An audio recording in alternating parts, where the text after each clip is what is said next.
tough girls, and their story is truly terrifying. In 1958, in a hidden lab deep in Nevada, the US government started a secret project called Operation Blossom. It was led by a strange scientist named Dr. Clyde People. The goal was to create human weapons by changing their DNA. His experiments led to 3 genetically modified girls: Emily, who had super strength; Rose, who could control machines with her mind; and June, whose mind control was so powerful, even the scientists were afraid of it. To stop the girls from using their powers, they were forced to wear collars that kept their abilities under control. But things got darker. They were tested non-stop, kept in isolation, and treated like weapons, not like children. One day, during an experiment, June secretly used her mind control on Dr. People. Without knowing why, he left the remote for the collars under the table. He thought it was his own idea. That night, the girls took the remote and removed their collars. Then, everything exploded into chaos. Emily smashed walls with her strength. Rose shut down the lab's alarms and locked the doors. June calmly froze the terrified guards with her powers. They escaped into the desert, leaving destruction behind them. The government searched everywhere, but never found them. Years later, declassified files mentioned 3 pregnant women seen near military bases. Their story was erased from history, but one question remains: where are they now? You know,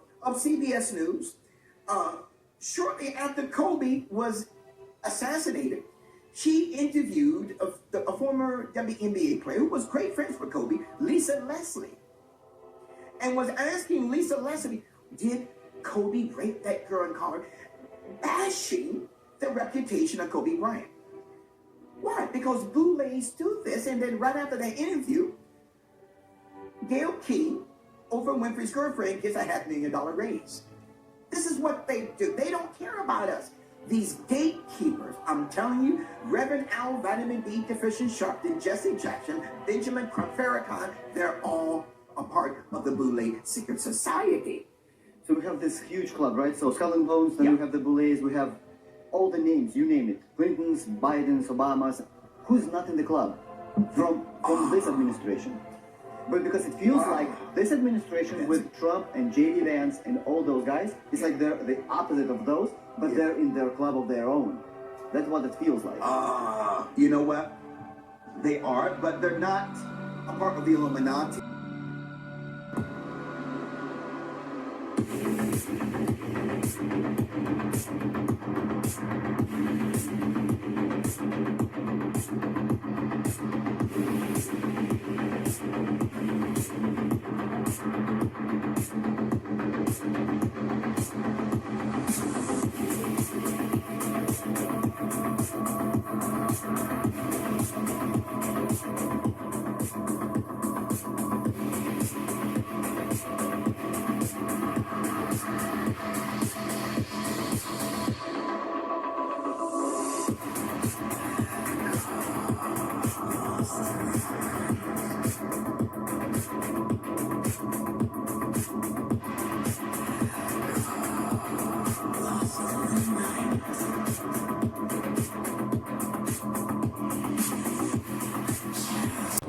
Ran this study where they basically asked the American people, hey, unison in your child's baby teeth, and it'll go for like research for like help better improve the medical industry, all this stuff. And you're like, yeah, that's cool, right? Wrong. No, that immediately red flag. It was a front, a public front for something called Project Sunshine. Excuse me? It was started by the Atomic Energy Commission along with the DoD, Department of Defense, better known as body snatchers. They're taking kids? At this time, during the 50s, they were just lighting off all these nuclear bombs all over the place. They wanted to observe this one compound, strontium-90. It's this compound that is absorbed into the body from nuclear fallout. And what they wanted to do is like, how is this affecting people all over the earth? And so the Atomic Energy Commission, along with the DoD, basically did this whole undercover thing. So they went to hospitals, scientists, and they were literally grave robbing children, testing their bones and seeing whether or not they had this strontium-90 compound in their bones. But they would literally, like if a child died during birth or whatever, they would literally team up with these doctors and they would steal ribs, femur bones, and never tell the parents. This is what America was doing. The conclusion was like they actually had a large amount of this compound or this particle from nuclear fallout. That's crazy. The Atomic Energy Commission never publicly admitted they were taking bones from children until declassified documents surfaced in the 1990s. So they got caught. Yeah. Partnered with GlaxoSmithKline, one of the largest pharmaceutical giants on the freaking planet. And then came BlackRock, you know, that multi-million-dollar global elite, dubbed by some as the company that basically owns the world. Its name is actually black stone, and in ancient rituals, the black stone absorbed power, held oaths, it marked offerings. They're not just running reports on your blood, they're running filters, they're searching for something. They must be searching for something rare, sacred, like, I don't know, David's descendants, Lot's tribes, the tribe of Nephilim, or the bloodline of Christ. I have no idea, but your DNA didn't just go to storage. It went to sorting out bloodlines, okay? You know, back in the day, bloodlines were heavenly mandates. Osiris and Isis, siblings married to preserve their blood. Pharaohs ruled by birthright, not by merit. Sirius, the star of kingship, marked divine heirs by bloodline. Today, the rites just look different, but the goal is the same. They find the chosen, control the rest. Temples became labs, prophets became algorithms. Your DNA was offered like incense. Black rock became the new oracle. The question basically isn't where are you from? It's what are you worth to those who never stop. The American mental institution system, it needs to be updated from the past. I am not in favor of the disgusting abuse of hospitals that were exposed by journalists in the 60s and the 70s, but the fact of the matter is, there needs to be some sort of infrastructure in place to house and help these individuals, get them off of our streets and out of our neighborhoods. And I personally would rather my tax dollars go to safely housing these individuals in mental health focused institutions than pouring billions and billions of dollars into nonprofits that don't actually report what they're doing. They go to their executive salaries. I would rather it go to institutions than to hotel vouchers and shelters that these individuals do not want to go to, that they will not willingly spend the night at. Like, this is a... I told you some celebrities don't age. They reset. Like, they figured out how to hit a hard rewind on their biological clock. You'll see them 1 year looking their age like everyone else. Wrinkles, thinning, tired eyes. And then they vanish for a little while. No new roles, no interviews, nothing. But when they return, they look like the younger version of themselves just walked out of a time machine. You think it's skincare? Maybe a little filler. Come on, the elites. Their skincare routine involves more than just serums and moisturizer. Let's talk theory number one. There's been a long-running whisper about a certain rejuvenation practice, something involving youthful inner liquids. Not supplements, not stem cells. We're talking about something far more bioactive.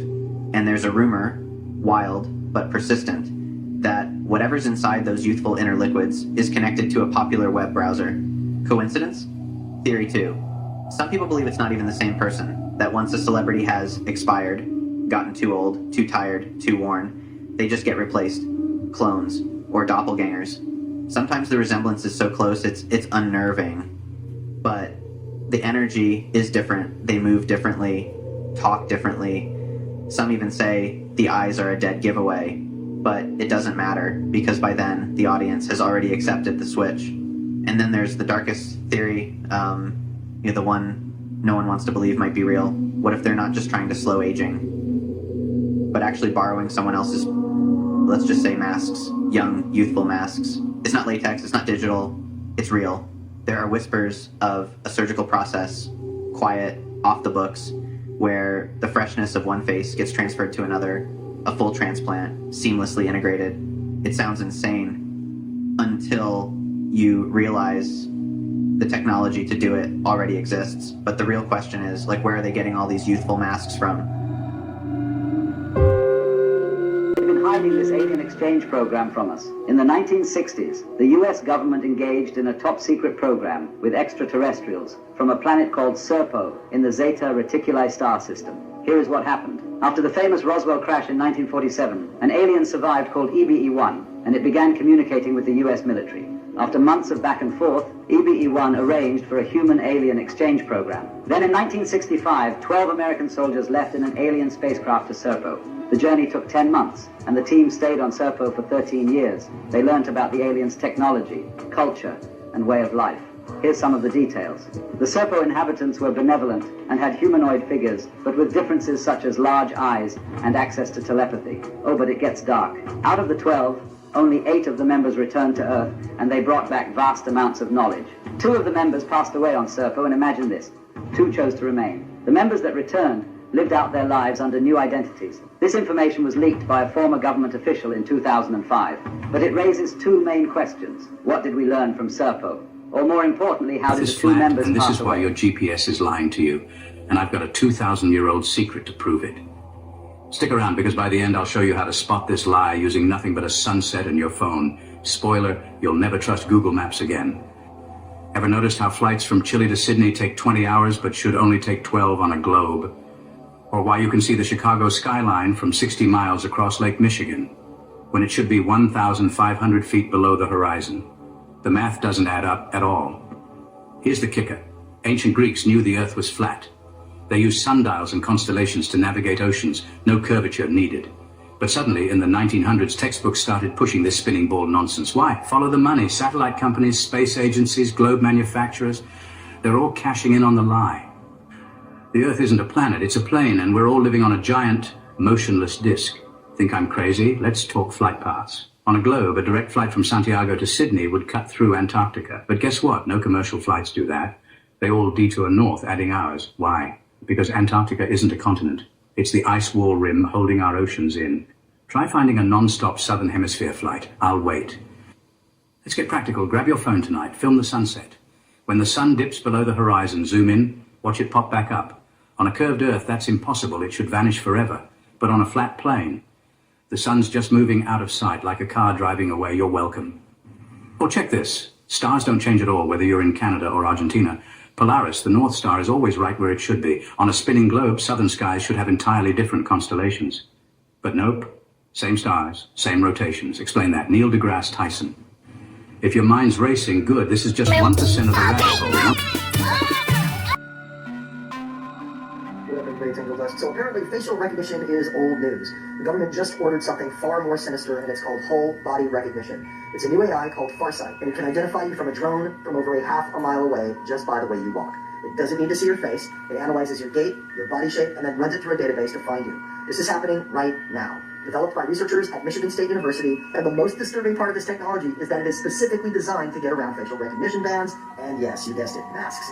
Cities can ban cops from using facial recognition, but this is not facial recognition. This is a loophole. The project is funded by IARPA, the research arm of U.S. spy agencies. Their goal is to put this on drones, watchtowers, or any high-altitude camera. They can already do it through atmospheric turbulence from a high angle when your face is completely obscured. So it is no longer just about what you post online. It is how you move through the world. We have 33 confirmed positive tests. We have 33 Pennsylvanians who have tested positive for COVID-19. Today we have 33 cases. There were 33 new cases. The state of Minnesota today reported 33 new COVID-19 related deaths. There are 33 confirmed cases in Arkansas.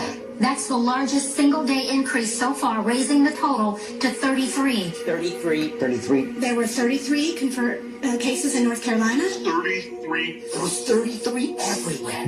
Yes. I think that was Red Team Go. I think 33 is like Red Team Go. Everybody goes, okay, let's do it. It's time. Yeah, what? Dude, there's like literally 1,000 33s and 33 new cases. 33 people died in fucking Hong Kong. The number 33, we all know what that represents. Everywhere, every single day, it's like, well, 12 more cases, which now brings the state to 33. There's reports of homeless people disappearing. Can you share what's happening? Well, there can be many things happening. We would say that it happens to a lot of people. So there's experimentation taking place on the human race, as you know, and they use targeting device to throw people into dimensions, into timelines. They were doing this quite a lot back in the 60s and 70s, and even just a little bit into the early part of the 80s when you would hear people talk about spontaneous combustion, right? Where they just suddenly would disappear and there'd be a pile of ashes or, a black spot. This was actually talked about quite a lot. And again, those were government experimentations for targeting takeout of people. And they're doing the same thing. It's not new. They target people all the time. And when you say homeless people, of course they target those that have no family, have no trace, nobody's going to miss them, versus, high profile people with large families and things of that nature. So a lot of it is governmental experimentation, throwing people in and out of dimensions and realms, targeting, for them to be killed or to be taken out. But we think you're asking us if it has anything to do with off-planet beings. We don't agree with the term off-planet beings because there are beings that live on and in this Earthship for as long and even longer than you that pull species in and out of portals, timelines, and realms, just like we do, or just like you do in your embodied form with your government. So it's not really too hard to figure out. Let your mind wander. You are correct, okay? but it is not inexplainable, okay? But we'll just say at the broadest comment on that, it has to do with experimentation. That's what you we could say. have a reptilian come in through your phone, like just show up in your house. I've actually heard the stories of this happening to people, where things have just shown up even in children's rooms. Something's like in the closet or something's in a room. Something just pops in. It's a portal. These things are portals. I've talked about this before, but it's a gateway for things to come through them. Yeah, reptilians. You could call them lizard people. There's all kinds of terms that people use, and it sounds so silly to say out loud, but reptilian race, it's dragon races. There's so many different kinds. It's really interesting because this book also goes through and has pictures of different types of races, and they're just one race. Earth has been inhabited and visited and seeded by so many different extraterrestrials, and so many of them are going to start coming back. My friend William Coombs, when he was a boy, he saw Queen Elizabeth and Prince Philip show up in October 1964, and if you check, you'll see she was in Canada then on a so-called royal visit.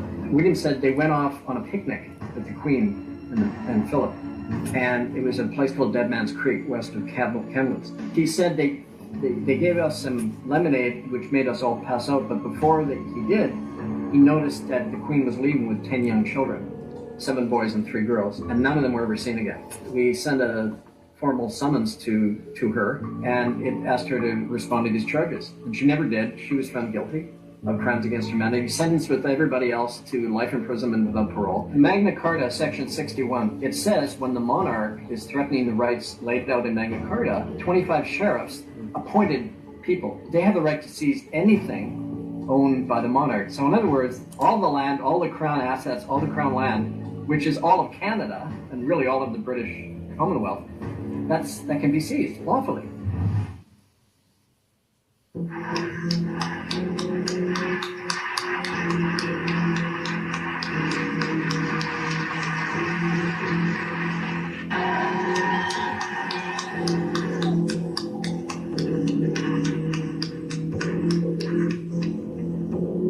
Mount Pyramid of Los Angeles,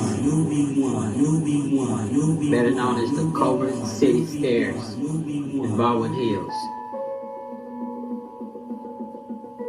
This is a monk's mound, a stairway pyramid of royalty.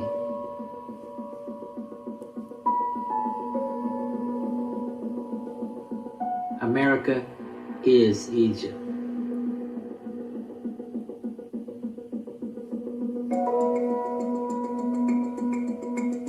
They cover up the truth by any means necessary. I'm Newbie One.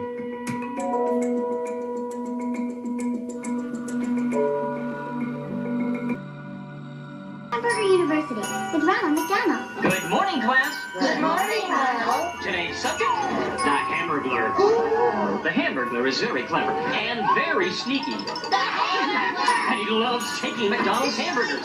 So, what should you yell when you see it? Help, Ronald, sailor! That's right. Uh-oh. Hamburglar. It's a good time for the great You've got a lot to learn. No cake for the trouble level.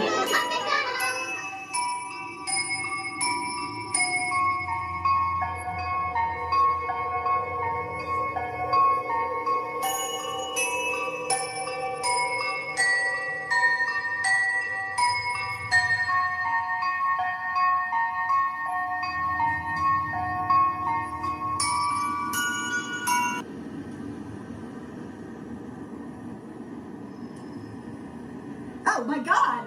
What?